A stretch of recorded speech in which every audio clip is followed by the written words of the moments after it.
Hello students, कैसे हैं आप सभी। आज का हमारा टॉपिक है ब्लैंक ट्रांसफ़र। दूसरा हम पढ़ेंगे फोर्स ट्रांसफ़र, डीमैट ट्रांसफ़र और वॉइड ट्रांसफ़र। तीन टॉपिक आज हम कवर करेंगे। फटाफट देखिएगा भाई। ब्लैंक ट्रांसफ़र क्या होता है भाई? ब्लैंक ट्रांसफ़र का मतलब, यदि आप सिंपल भाषा में देखें तो ब्लैंक ट्रांसफ़र का मतलब होता है ब्लैंक ट्रांसफ़र ऑफ शेयर्स। जो डीड बनाई जाती है ना भाई, according to companies provision, company act के प्रोविजन के अनुसार ट्रांसफर डीड बनती है। उस ट्रांसफर डीड के अंदर क्या होता है, ट्रांसफरर और ट्रांसफरी से रिलेटेड इंफॉर्मेशन लिखी जाती है। ठीक है भाई। अब यहां पे जो ट्रांसफरर होता है वो अपने साइन कर देता है, शेयर सर्टिफिकेट दे देता है, और जो रिलेटेड इंफॉर्मेशन टू ट्रांसफरी होती है उसे वो ब्लैंक छोड़ देता है। और उस ब्लैंक ट्रांसफर डीड को किसको दे देता है? ट्रांसफरी को दे देता है। और ट्रांसफरी क्या करता है भाई? ट्रांसफरी उसके अंदर अपना नाम मेंशन करके क्या कर देता है, अब उस कंपनी के पास डिपॉजिट करा देता है। कंपनी उन शेयर्स को उस ट्रांसफरी के नाम रजिस्टर्ड कर देती है। ठीक है भाई, इसे ही बोला जाता है ब्लैंक ट्रांसफर। क्लियर है? चलिए देखते हैं एक बार बुक क्या कहती है। Blank transfer implies that the instrument of transfer is duly signed and completed by, sign कर देगा एंड कंप्लीट कर देगा, जो भी उसके अंदर पर्टिकुलर्स होंगे उसे फिल कर देगा, by the transferor, but the columns of the name and signature of the transferee are blank, left blank, blank खाली छोड़ दिए जाते हैं। And the instrument is delivered to the transferee along with the share certificate, share certificate के साथ क्या कर दिया जाता है, इंस्ट्रूमेंट को दे दिया जाता है ट्रांसफरी को। अब ट्रांसफरी क्या करेगा, उसे कंपनी में जमा करा देगा, अपना नाम लिख के कंपनी रजिस्टर्ड करके जो शेयर्स हैं उस रजिस्टर किसके नाम कर देगी, ट्रांसफरी के नाम कर देगी। ठीक है। चलिए फिर इसमें कहा कि भाई आवश्यकता क्यों, ब्लैंक ट्रांसफर की आवश्यकता क्यों है? फुल करके दे देना भाई, फुल करके दे दो, परंतु उसके लिए भी कुछ नीड्स हैं। जैसे फॉर एग्जांपल यदि कोई प्लेजर है, इसके यहां पे मैं लिख देता हूं प्लेजर, प्लेज का कोई केस है तो उसके अंदर भी क्या किया जा सकता है, ब्लैंक ट्रांसफर डीड दी जा सकती है। या फिर कोई जो बायर है वो यदि लेना नहीं चाहता, बायर है और वो क्या नहीं करना चाहता, वो शेयर्स को होल्ड करके नहीं रखना चाहता, वो लेगा और इमीडिएटली सेल कर देगा। उसको जब भी कोई प्रॉफिट मिलेगा थोड़ा बहुत तो उसको इमीडिएट सेल कर देगा। तो वो जो स्टाम्प ड्यूटी होती है उससे बचने के लिए क्या कर देता है, ब्लैंक ट्रांसफर डीड ले लेता है। ठीक है भाई, ये दो चीजें हैं। उसके बाद क्या किया जाता है, जो फाइनल होता है, फाइनल जो ट्रांसफर जिसको शेयर अपने पास होल्ड करके रखने होते हैं, वो क्या कर देता है भाई, वो अपना नाम फिक्स करके उसके अंदर और कंपनी के अंदर डिपॉजिट करा देता है। ठीक है। इसके बारे में ही यदि हम बात करेंगे, थोड़ा समझें, ध्यान से सुनना है भाई आपको। चलिए भाई, ये है मिस्टर ए, ये है मिस्टर बी। ठीक है भाई, ये मिस्टर बी है, ये मिस्टर ए है। ठीक है। ये मिस्टर ए के पास 100 शेयर्स है, 100 शेयर्स हैं और इस कंपनी के हैं। कौन सी कंपनी के भाई? ये टीसीएल कंपनी है, टीएलसी कंपनी। ठीक है भाई, टीएलसी कंपनी है। उसके शेयर्स हैं कितने? 100 है मिस्टर ए के पास। अब मिस्टर ए क्या करना चाहता है, ट्रांसफर करना चाहता है with the blank transfer, with blank transfer. ठीक है। तो अब ये क्या करेगा, आपको पता है अकॉर्डिंग टू प्रोविजंस क्या होता है भाई, प्रोविजन के अनुसार तो उसे ट्रांसफर डीड बनानी पड़ेगी। यहां भी ट्रांसफर डीड तो बनानी पड़ेगी, परंतु उसके अंदर जो पर्टिकुलर्स होते हैं उसको वो क्या कर देगा, कुछ को खाली छोड़ देगा।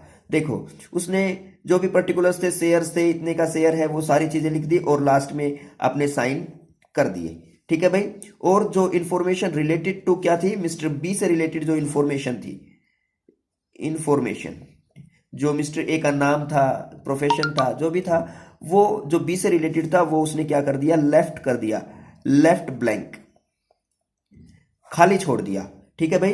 अब इसने ये ट्रांसफर डीड, ये क्या बन रही है, ट्रांसफर डीड बन रही है, ट्रांसफर डीड बन रही है। अब इसके साथ इसने क्या लगाया, शेयर सर्टिफिकेट, शेयर सर्टिफिकेट लगा दिया। ये दोनों चीजें, ये दोनों चीजें, ये शेयर सर्टिफिकेट है, ये दोनों चीजें दोनों मिला के इसने क्या कर दिया, किसके पास हैंड ओवर कर दी, मिस्टर बी के पास हैंड ओवर कर दी। ठीक है भाई। अब मिस्टर बी क्या करेगा भाई, ये चाहे तो इसे फर्दर ट्रांसफर कर सकता है और चाहे तो खुद भी क्या कर सकता है, इसे अपने नाम से इन शेयर्स को रजिस्टर्ड करा सकता है। क्लियर है? अब भाई, अब कहेंगे आप कि भाई हम इसमें नाम लिख के दे देंगे ना मिस्टर बी का, परंतु यहां पे मिस्टर बी चाहता है कि वो चाहता है कि मान लीजिए वो ब्लैंक लेना चाहता हो तो हमें क्या दिक्कत है, ब्लैंक कर देंगे भाई, तू अपना नाम किसी को कर, हमें तो पैसे चाहिए भाई, सेल हो गया, अपना नाम भर, चाहे किसी और का नाम भर दे भाई उसके अंदर। ठीक है भाई, चलिए देखते हैं इसमें।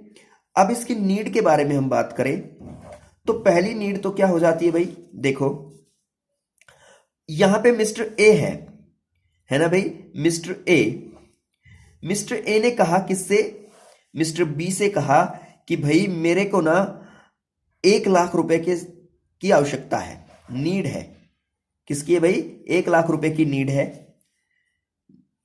किसने कहा, ए ने कहा बी से, बी ने कहा कि मैं दे दूंगा भाई, परंतु सिक्योरिटी बताओ। तो मिस्टर ए ने कहा कि मैं आपको क्या कर दूंगा, ब्लैंक ट्रांसफर डीड दे दूंगा। ब्लैंक ट्रांसफर डीड, ये बोला भाई मैं क्या करूंगा इसका।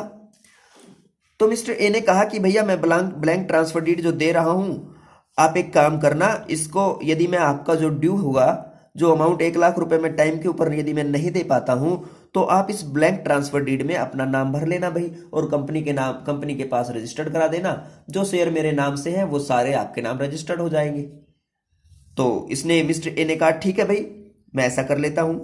इसने एज ए प्लेजर, प्लेज का नाम आपने सुना होगा, गिरवी रखना, गिरवी रख के पैसे ले लिए, लोन ले लिया भाई, है ना भाई, 1 लाख रुपए का लोन ले लिया।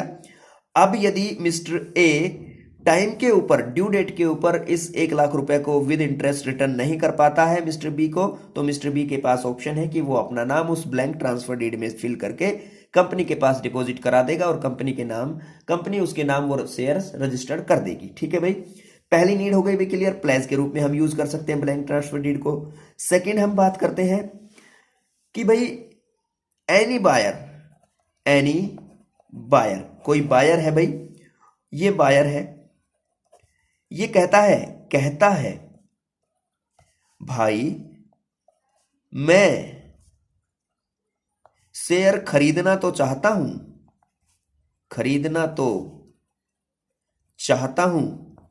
परंतु होल्ड करके नहीं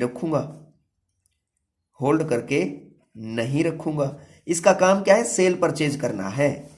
अब सेल परचेज करेगा तो भाई उसके ऊपर तो डीड बनानी पड़ेगी बार बार, तो डीड बनानी पड़ेगी तो स्टाम्प वगैरह की ड्यूटी लगेगी, ठीक है, नंबर ऑफ एक्सपेंसेस होते हैं वो करने पड़ेंगे। तो ये कहता है कि भाई मैं शेयर तो खरीद लूंगा, परंतु मैं ब्लैंक ट्रांसफर डीड के जरिए खरीदूंगा, ब्लैंक ट्रांसफर डीड के जरिए मैं शेयर खरीदूंगा। क्यों खरीदूंगा भाई, क्योंकि इसको क्या बच रहा है भाई, इसको जो स्टाम्प ड्यूटी होती है, एक्सपेंसेस होते हैं रिलेटेड टू ट्रांसफर, वो क्या हो रहे हैं, सेव हो रहे हैं। तो ये क्या कर रहा है भाई, ऐसे ब्लैंक ट्रांसफर डीड से शेयर परचेज कर रहा है। अब ये चाहे तो शेयर को क्या करेगा, ब्लैंक ट्रांसफर डीड इसने ले ली है, इसने शेयर खरीदा, इसको क्या कर दिया, दोबारा से दूसरे को डाल दिया, किसी तीसरे को दे दिया, चौथे को दे दिया, ऐसे वो चलता रहेगा विदाउट एनी स्टाम्प ड्यूटी। ठीक है भाई, अब मान लीजिए एट लास्ट उसने जेड नाम का व्यक्ति है, उसको वो transfer did they the. Finally इस व्यक्ति ने क्या किया, उसे कंपनी के पास अपना नाम फिल करके उस डीड के अंदर, जो डीड यहां पे बनी थी, ब्लैंक ट्रांसफर की जो डीड बनी थी ना भाई, वो डीड के अंदर जेड ने अपना नाम फिल कर दिया, और उसे कंपनी के पास, कौन सी कंपनी के पास, टीएलसी कंपनी के पास जमा करा दिया। टीएलसी कंपनी ने जेड के नाम, जो शेयर सर्टिफिकेट के अंदर, डीड के अंदर जितने शेयर लिखे हुए थे, उन शेयर्स को क्या कर दिया, रजिस्टर्ड कर दिया। देन मिस्टर जेड क्या बन गया, मेंबर या share holder of the company, TLC company का शेयर होल्डर बन गया जेड। ठीक है भाई, ये टोटली ब्लैंक ट्रांसफर का लॉजिक है भाई। ठीक है, नेक्स्ट इसको पढ़ के देखना भाई इसके जरिए। नेक्स्ट आपके पास देखते हैं फोर्ज ट्रांसफर। देखो भाई ध्यान से, फोर्ज ट्रांसफर क्या होता है, नहीं पहले तो फोर्ज ट्रांसफर नहीं, मैं एडवांटेजेस देख लेते हैं भाई इसके। ब्लैंक ट्रांसफर के एडवांटेजेस देखिए। Advantages of blank transfer, it is easiest and cheapest method of transfer, easy भी है और चीपेस्ट मेथड भी है ट्रांसफर करने का। दूसरा है there is a no need to affect any stamp और इंस्ट्रूमेंट ऑफ ट्रांसफर, किसी भी प्रकार की स्टाम्प की आवश्यकता नहीं होती इंस्ट्रूमेंट के ऊपर, जो भी इंस्ट्रूमेंट ट्रांसफर के लिए यूज किया गया है। Share can be brought and sold time and again by the blank transfer using only one instrument of the transfer, एक शेयर को बार बार बेचा जा सकता है, एक इंस्ट्रूमेंट के द्वारा सेल किया जा सकता है, परचेज किया जा सकता है। It offer the convenient and secure way to obtain the loan against the security, आसानी से लोन लिया जा सकता है इसको एज ए प्लेज करके, हमने ऊपर भी पढ़ा था, प्लेज के द्वारा किया जा सकता है। दूसरा रेस्ट्रिक्शन है ब्लैंक ट्रांसफर के ऊपर, क्योंकि ब्लैंक ट्रांसफर की वजह से टैक्स सेविंग होती है भाई, टैक्स सेविंग नहीं भाई, टैक्स प्लानिंग भी नहीं कह सकते, टैक्स अवॉइडेंस भी नहीं कह सकते, यहां पे हम टैक्स इविजन कहा जाएगा। टैक्स की चोरी होती है भाई, टैक्स इविजन होता है, टैक्स की चोरी होती है, तो इसके ऊपर कंपनीज एक्ट में अमेंडमेंट करके इसके ऊपर रेस्ट्रिक्शंस लगाई गई है ताकि टैक्स की चोरी को रोका जा सके। क्लियर है। नेक्स्ट जो हमारे पास आता है वो आता है फोर्ज ट्रांसफर। फोर्ज ट्रांसफर क्या होता है भाई? फोर्ज ट्रांसफर का मतलब होता है जो ये डीड बनी हुई है ट्रांसफर की मिस्टर ए और मिस्टर बी के तहत, मिस्टर ए ने जो डीड बनाई है, जो डीड बनाई है ये वाली, इस डीड के ऊपर signature of transferor are forged. Mister A K signature यहां पे फोर्ज है, बोला जाएगा फोर्ज ट्रांसफर। और फोर्ज ट्रांसफर आपने एक वर्ड पढ़ा होगा ab initio, void ab initio, void ab initio Indian contract act के तहत आपने ये पढ़ा होगा। शुरू से ही व्यर्थ है ना, शुरू से ही व्यर्थ। ठीक है भाई, चलिए एक बार थोड़ा डेफिनेशन पढ़ा देता हूं, उसके बाद देखते हैं नेक्स्ट टॉपिक हमारा। एनी इंस्ट्रूमेंट, देखिएगा forge transfer, any instrument of transfer by which bears the forged signature of the transferor is said to be forged instrument, and it is a transfer is registered on the basis of such instrument, it is said to be forged transfer. These are the following three occupations of the forged transfers. देखो भाई, forged transfer का मतलब हो जाएगा कि यदि share को transfer किया गया है और जिस भी इंस्ट्रूमेंट के द्वारा उस शेयर को ट्रांसफर किया गया है उसके ऊपर जो ट्रांसफरर है उसके सिग्नेचर फोर्ज्ड है। अब उस सिग्नेचर के, फोर्ज सिग्नेचर के आधार पर कंपनी ने शेयर्स को रजिस्टर्ड कर दिया to the in the name of transferee. तो अब क्या होगा, क्या कंसिक्वेंसेस आगे आएंगे यदि फोर्ज ट्रांसफर डीड के द्वारा शेयर्स ट्रांसफर हो जाता है और रजिस्टर्ड हो जाता है किसके नाम भाई? रजिस्टर्ड हो जाता है ट्रांसफरी के नाम। तो what are the consequences of forge transfer? Then देखिएगा क्या होता है। A forge of share made on the basis of forge instrument is null and does not confer the ownership of the shares on the transferee. ध्यान दे कि यदि forge transfer के base पे शेयर ट्रांसफर किया गया है और ट्रांसफरी शेयर होल्डर बनता है तो वो शेयर होल्डर नहीं माना जाएगा, शेयर होल्डर जो ओरिजिनल शेयर होल्डर है वही शेयर होल्डर माना जाएगा। ठीक है भाई, उस ट्रांसफर का कोई इफेक्ट नहीं होगा। ठीक है, पहला था हमारे पास। दूसरा है in case of A company issue the share certificate on the basis of forge transfer and the transferee sells the shares to the person who buys them in a good faith. good faith के अंदर दूसरा व्यक्ति खरीद लेता है and makes the payment for the them, the person buying the share does not get the good title to them. जिस व्यक्ति ने शेयर खरीदा है गुड फेथ में खरीदा हो चाहे तब भी वो गुड टाइटल नहीं ले पाएगा। शेयर अब भी उसी व्यक्ति के नाम रहेंगे जिसके नाम ऑलरेडी थे। यहां पे केवल वो गुड फेथ वाला व्यक्ति कंपनी से डैमेजेस की डिमांड कर सकता है, कंपनी को डैमेज देना पड़ेगा उस व्यक्ति को। चलिए, और कंपनी क्या कर सकती है?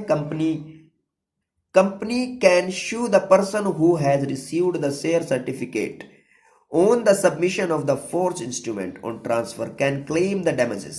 कंपनी डैमेजेस मांग सकती है किस व्यक्ति से? उस व्यक्ति से जिसने फोर्ज इंस्ट्रूमेंट डिपॉजिट किया है किसके पास? कंपनी के पास। देखिए यहां पे देखिए थोड़ा ध्यान से क्या कहता है ये व्यक्ति। चलिए, ये मिस्टर ए है, इसने मिस्टर बी को ट्रांसफर करना चाहता है शेयर्स। एक डीड बनाई इसने, डीड, और उस डीड के ऊपर ये डीड बना के इसने अपने घर पे रख दी, अपने घर पे टेबल की रैक में रख दी।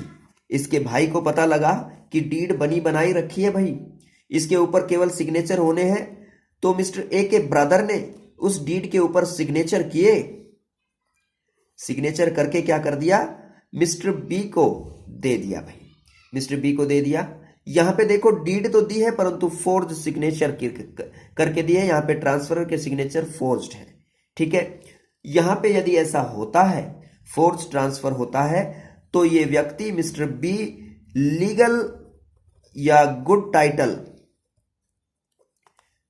गेन नहीं कर पाएगा, गेन नहीं कर पाएगा, गुड टाइटल गेन नहीं कर पाएगा।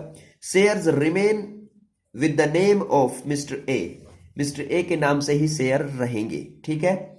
नेक्स्ट, अब यहां पे मिस्टर ए ने जो ट्रांसफर किया था, मिस्टर बी ने क्या किया, उस शेयर को गुड फेथ में खरीद लिया, गुड फेथ में खरीद लिया। उसको नहीं पता था कि ये सिग्नेचर फोर्ज्ड है और उसने सारी कॉल्स वगैरह पे कर दी। अब यहां पे क्या होगा इस गुड फेथ वाले व्यक्ति के लिए, ये अब भी ओनर नहीं माना जाएगा, ओनर नहीं माना जाएगा, ठीक है। शेयर तो अब भी मिस्टर ए के नाम ही रहेंगे, परंतु ये ओनर जो ये गुड फेथ वाला व्यक्ति है, ये कंपनी से डैमेजेस मांग सकता है, डैमेज मांग सकता है, ठीक है भाई। ये हमारे पास प्रोविजंस थे रिलेटेड टू फोर्ज ट्रांसफर।